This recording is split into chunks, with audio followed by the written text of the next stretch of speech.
Hello everyone. Second year physics chapter number 13 electromagnetism के conceptual short questions को अब हम डिस्कस करते हैं जी। Question number 1, a compass needle is deflected when a charge plastic rod is held near it. What is the origin of the force that produces the deflection. तो compass needle जो है जी वो डिफ्लेक्ट करती है अगर हम कोई charge particle rod plastic rod उसके करीब लेकर जाएं। तो सवाल ये है कि उस जो डिफ्लेक्शन है, जो फोर्स लगी है डिफ्लेक्ट करने में, उसका ओरिजिन क्या है। तो ओरिजिन उसका इलेक्ट्रिक फोर्स होगी जी, बिकॉज अगर हम चार्ज प्लास्टिक रॉड को करीब लेकर जाते हैं तो कंपास नीडल का ये वाला जो पार्ट होगा, ये वाला जो फेस होगा, इसके ऊपर नेगेटिव चार्जेस इंड्यूस हो जाएंगे। ठीक है जी, due to attraction of these from these positive charges of plastic rod। तो ये कंपास नीडल इस तरफ डिफ्लेक्ट हो जाएगी और उसके जो पॉजिटिव चार्जेस होंगे वो सारे इस तरफ क्रिएट हो जाएंगे। तो क्योंकि ये रेस्ट के ऊपर है, हम प्लास्टिक रॉड को करीब लेकर गए और फिर वो स्टेशनरी है, तो यहाँ पर हम ये नहीं कहेंगे कि यहाँ पर जो ओरिजिन है वो मैग्नेटिक फोर्स है। मैग्नेटिक फोर्स की वजह से डिफ्लेक्शन नहीं हो रही इस केस में। इस केस में जो डिफ्लेक्शन हो रही है वो इलेक्ट्रिक फोर्स की वजह से हो रही है। ठीक है जी।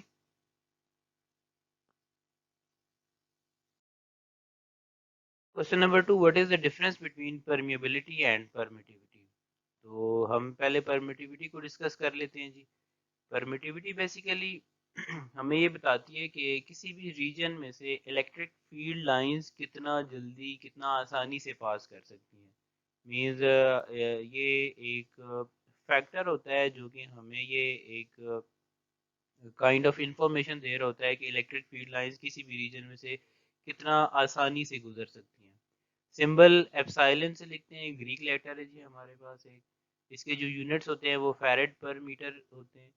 और वैक्यूम के लिए इसकी जो वैल्यू है वो 8.85 × 10⁻12 फैरेड पर मीटर है। अब जो परमिटिविटी है वो किसी भी रीजन में से, मींस जब इलेक्ट्रिक फील्ड लाइंस गुजर रही होती हैं तो वो उस रीजन में पोलराइजेशन की वजह से जो एटम्स होते हैं उनकी, या मॉलिक्यूल्स की बात करें तो इलेक्ट्रॉन्स डेंसिटी और जो पॉजिटिव प्रोटॉन डेंसिटी है, यानी कि नेगेटिव और पॉजिटिव चार्जेस थोड़ा थोड़ा डेविएट हुए होते हैं, तो उसकी वजह से पोल्स बन जाते हैं। पोलराइजेशन की वजह से वो जो परमिटिविटी है वो एग्जिस्ट कर रही होती है। परमिएबिलिटी के बारे में भी हम यही चीज़ें कॉपी करेंगे। जस्ट ये होगा कि जहाँ इलेक्ट्रिक फील्ड लाइंस होंगी वहाँ मैग्नेटिक को यूज़ करेंगे। जैसे कि परमिएबिलिटी हमें ये बताती है कि कितना इजीली किसी भी रीजन में से मैग्नेटिक फील्ड लाइंस पास कर सकती हैं। इसका सिंबल म्यू से लिखते हैं जी हम, ये भी ग्रीक लेटर है। इसके जो यूनिट्स होते हैं वो हेनरी पर मीटर होते हैं। वैल्यू जो वैक्यूम के लिए होती है वो 4 × 10⁻⁻⁻⁻⁻⁷ हेनरी पर मीटर होती है जी। एंड जो परमिएबिलिटी होती है वो मैग्नेटाइजेशन की वजह से एग्जिस्ट कर रही होती है उस मीडियम के अंदर। मींस वो मीडियम कितना जल्दी से मैग्नेटाइज हो सकता है, वो उसकी परमिएबिलिटी को कॉरेस्पॉन्ड कर रहा होता है, वो वाली कैरेक्टरिस्टिक उस मीडियम की। ठीक है जी। तो परमिटिविटी और परमिएबिलिटी दोनों ही इलेक्ट्रिक और मैग्नेटिक फील्ड्स के साथ रिलेटेड कांस्टेंट्स हैं, और ये काफ़ी यूजफुल है in order to calculate the value of speed of light. Question number 3, can the objects in rotational motion create magnetic field, provide an example.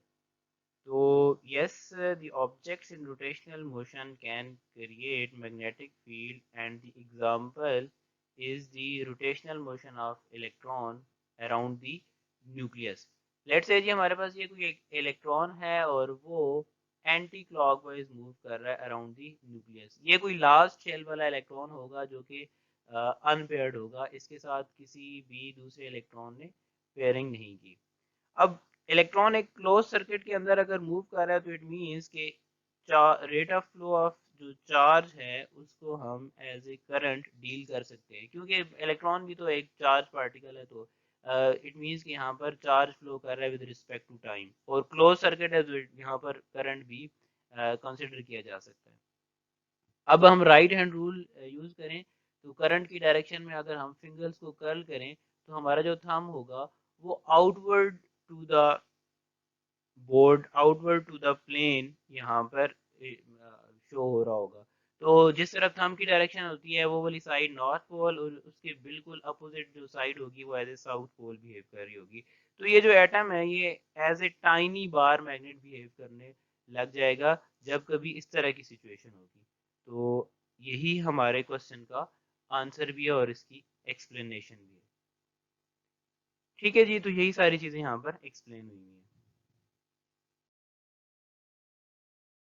Question number 4. Electron and proton are projected with the same velocity normal to the magnetic field. Which one will suffer greater deflection and why? तो deflection means कि किसके ऊपर ज़्यादा force apply की जाएगी, ज़्यादा effective way में force apply की जाएगी magnetic force from magnetic field. तो इलेक्ट्रॉन का मास कम होता है तो इसके ऊपर डिफ्लेक्शन ज़्यादा होगी as compare to the proton. अच्छा, अब ये कैसे होगा कि अगर हम मैग्नेटिक फोर्स और सेंट्रीपिटल फोर्स को इक्वेट करें, क्योंकि मैग्नेटिक फोर्स की वजह से वहाँ पर वो सर्कुलर पाथ में मूव करेगा जो भी पार्टिकल होगा, चार्ज पार्टिकल, तो इन दोनों फोर्सेस को हम इक्वेट करें तो हमारे पास जो रिलेशन आएगा वो जो रेडियस होगा वो डायरेक्टली प्रोपोर्शनल होगा टू द मास।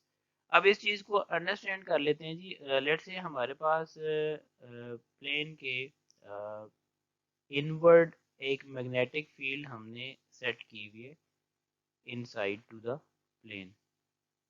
अब दो पार्टिकल्स हैं विद सेम वेलोसिटी आ रहे हैं जी। ठीक है जी, ये हमारे पास इलेक्ट्रॉन है और ये हमारे पास प्रोटॉन है।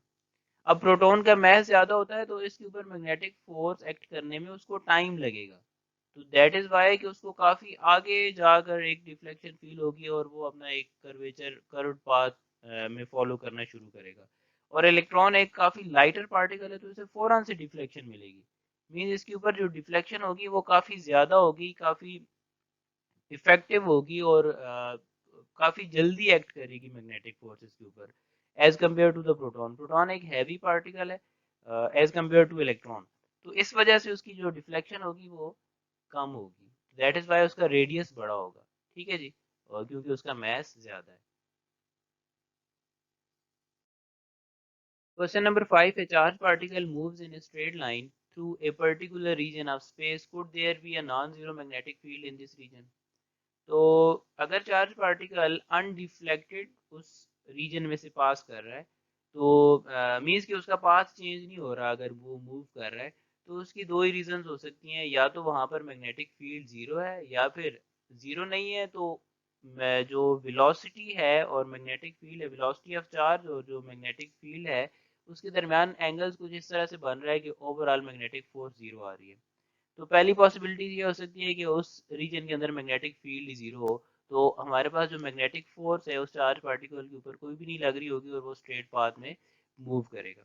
दूसरी रीजन ये हो सकती है कि मैग्नेटिक फील्ड एग्जिस्ट कर रही हो लेकिन वेलोसिटी वेक्टर और मैग्नेटिक फील्ड वेक्टर के दरमियान एंगल कुछ इस तरह से बन रहा हो कि ओवरऑल मैग्नेटिक फोर्स का आंसर हमारे पास जीरो आए।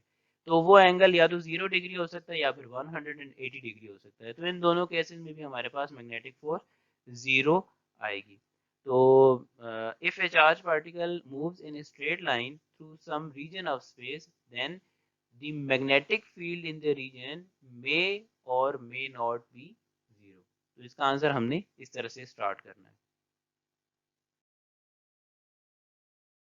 Question number 6. If a current is passed through an unstretched spring, will the spring contract or expand?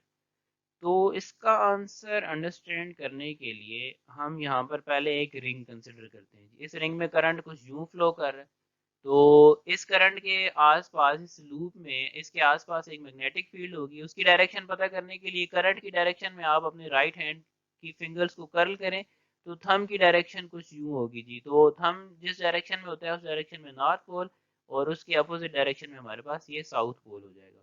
ठीक है जी। अब इसी के साथ आप एक और रिंग कंसिडर करें, उसमें भी करंट इसी तरह से फ्लो कर रहा होगा जी। तो उसका ये वाला एंड फिर से राइट हैंड रूल की मदद से आप पता करें तो मैग्नेटिक फील्ड की डायरेक्शन, तो उसका ये वाला एंड नॉर्थ पोल और ये वाला एंड साउथ पोल।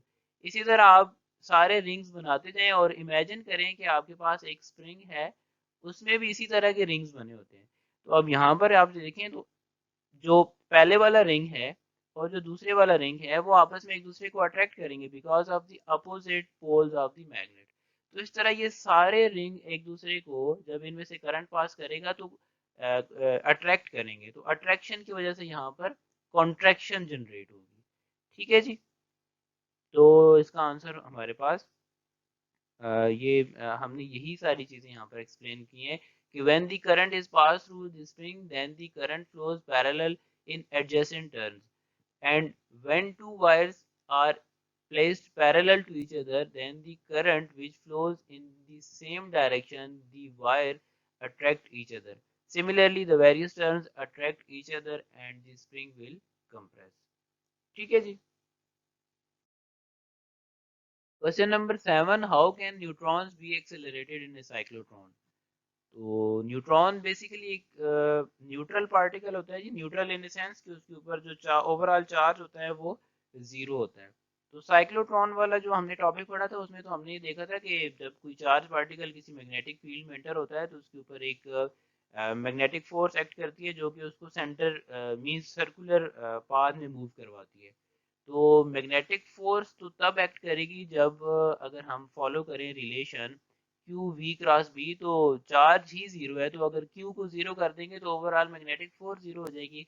तो इस न्यूट्रॉन को तो सर्कुलर पाथ में मूव करवाना पॉसिबल नहीं होगा मैग्नेटिक फील्ड के लिए। तो यहाँ पर हम इस न्यूट्रॉन को साइक्लोट्रॉन में एक्सेलरेट नहीं करवा सकते। ठीक है जी, बिकॉज इसका चार्ज जीरो होता है तो इसके ऊपर कोई मैग्नेटिक फोर्स एक्ट नहीं करेगी, तो ये अनडिफ्लेक्टेड उस रीजन में से गुजर जाएगा जिस रीजन में मैग्नेटिक फील्ड हमने प्रोजेक्ट की हुई होगी। Question number 8, a current carrying loop free to run is placed in a uniform magnetic field B. What will be its orientation relative to B in equilibrium state? तो हमसे orientation पूछी गई है जी कि उसको किस तरह से ओरिएंटेट करें कि उसके ऊपर जो टार्क है वो हमें ज़ीरो मिले। मींस इक्विलिब्रियम स्टेट का मतलब यही है कि उसके ऊपर टोटल टार्क जो है वो ज़ीरो हो। तो जो टार्क की वैल्यू है वो हमारे पास N I A B sine theta है जी।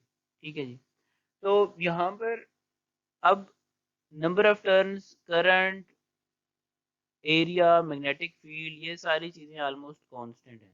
तो हम जस्ट एंगल चेंज करेंगे तो हमें टार्क की वैल्यू में चेंज मिलेगा।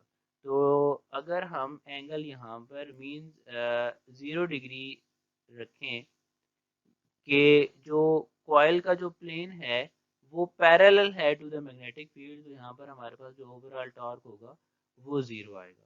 और हम यहाँ पर एंगल 180 डिग्री भी रखेंगे तब भी हमारे पास टॉर्क जीरो आएगा, क्योंकि हमसे ओरिएंटेशन पूछी गई है। तो इस वजह से हम जस्ट एंगल के एतबार से इस चीज़ को एक्सप्लेन करेंगे कि अगर हमारे पास जो कॉइल है उसका जो प्लेन है वो पैरेलल है to the magnetic field lines, तो उस टाइम के ऊपर जो टॉर्क होगा उस कॉइल के ऊपर वो जीरो होगा। या हम कह सकते हैं कि जब वो एंगल मींस जो प्लेन का एंगल और मैग्नेटिक फील्ड लाइंस का एंगल आपस में 180 डिग्री होगा तब भी उसके ऊपर जो टोटल टॉर्क होगा वो जीरो होगा। ठीक है जी। Question number 9, how does a current carrying coil behave like a bar magnet? तो इसका आंसर जिस तरह हमने स्प्रिंग वाले क्वेश्चन में डिस्कस किया था कि पहले एक रिंग कंसिडर कर लें जी। रिंग में करंट लेट से इस तरह से फ्लो कर रहा है, तो करंट के आसपास मैग्नेटिक फील्ड लाइंस की डायरेक्शन पता करने के लिए आप जिस तरफ करंट फ्लो कर रहा है उस तरफ अपने राइट हैंड की फिंगर्स को कर्ल करो, तो the thumb of right hand will tell you about the direction of the magnetic field. तो ये इस तरफ थंब डायरेक्टेड है तो ये हमारे पास नॉर्थ पोल, और ये इसका अपोजिट जो साइड होगी वो as a south pole behave कर रही होगी। तो इन सिमिलर मैनर अगर हम बहुत सारे टर्न्स वाली कॉइल को कंसिडर करें, एक वायर है हमारे पास जिसको हमने बहुत सारे टर्न्स में इस तरह से बना लिए। तो इसकी जो डायरेक्शन होगी वो कुछ यूं होगी हमारे पास। तो ये एंड जो होगा इस रिंग का वो नॉर्थ, ये साउथ, फिर से इस तरह एडजेसेंट जो नॉर्थ साउथ होंगे वो एक दूसरे को पेयर अप होके कैंसिल करते जाएंगे। हमारे पास दो एक्सट्रीम एंड्स के ऊपर नॉर्थ और साउथ इस रिंग का, यानी कि ये साउथ पोल और ये पहले वाले रिंग का ये जो नॉर्थ पोल है, ये आपस में जस्ट रह जाएंगे हमारे पास। ठीक है जी। तो नॉर्थ पोल से मैग्नेटिक फील्ड लाइंस निकलेंगी, साउथ पोल पे एंटर होंगी इस तरह से हमारे पास, और इनसाइड द मैग्नेट उनकी डायरेक्शन कुछ यूं होगी। और अगर हम बार मैग्नेट को कंसीडर करें तो बार मैग्नेट का भी की मैग्नेटिक फील्ड लाइंस का बिहेवियर भी कुछ इसी तरह का होता है। तो इस तरह से हम कह सकते हैं कि ये जो कॉइल होती है ये as a bar magnet behave कर रही होती है ऑन द होल। ठीक है जी। तो यही सारी चीज हमने यहाँ पर एक्सप्लेन भी कर दी है।